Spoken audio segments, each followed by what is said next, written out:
night, Henry and Gordon were alone with James. Although Sir Topham Hatt was beginning to think well of him, whenever a chance came, the other engines would talk of nothing but bootlaces. "Remember when they had to use a bootlace to get you out of trouble, James?" they would tease. James tried to get back by talking about Henry, who got shut up in a tunnel, and Gordon, who got stuck on a hill, but they wouldn't listen. "You talk too much, little James," said Gordon. "A fine, strong engine like me has something to talk about. I'm the only engine who can pull the express. When I'm not there, they need two engines. Think of that. I've pulled expresses for years and have never once lost my way. I seem to know the right line by instinct." Every wise engine knows that the signalman sets the switches to make the engines run on the right tracks.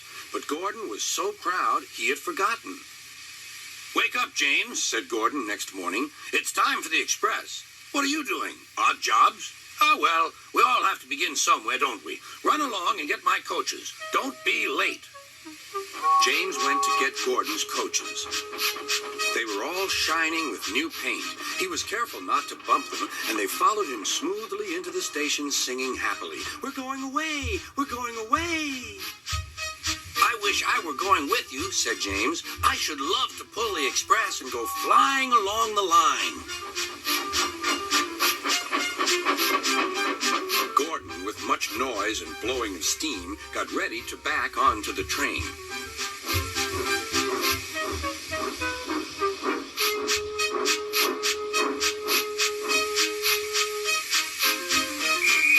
Sir Topham Hatt was on the train with other important people, and as soon as they heard the conductor's whistle, Gordon started. "Look at me now, look at me now," he puffed, and the coaches glided after him. "Goodbye, little James. See you tomorrow." James watched the train disappear and then went back to work. He pushed some freight cars into their proper sidings and went to fetch the coaches for another train. James had just brought the coaches to the platform when he heard a mournful noise. There was Gordon trying to sneak into the station without being noticed.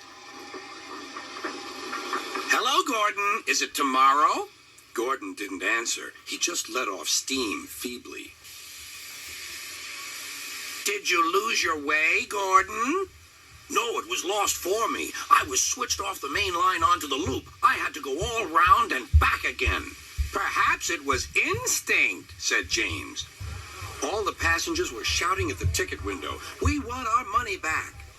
Sir Topham Hatt climbed onto a cart and blew the conductor's whistle so loudly that they all stopped to look at him. Then he promised them a new train at once. "Gordon can't do it. Will you pull it for us, James?" "Yes, sir. I'll try." So James was coupled on and everyone got in. "Do your best, James," said Sir Topham Hatt. Come along, puffed James. "You're pulling us well, you're pulling us well," sang the coaches. "Hurry, hurry, hurry," puffed James.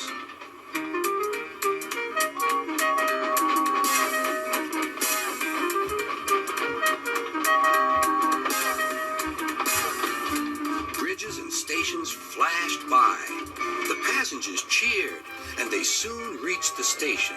Everyone said thank you to James, and Sir Topham Hatt was very impressed. "Well done. Would you like to pull the express sometimes?" "Yes, please," answered James. Next day, when James came by, Gordon was pushing freight cars.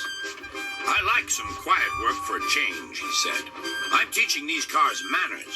You did well with those coaches, I hear." "Good. We'll show them." And he gave his cars a bump. James and Gordon are now good friends. James sometimes takes the express to give Gordon a rest. Gordon never talks about bootlaces, and they're both quite agreed on the subject of freight cars.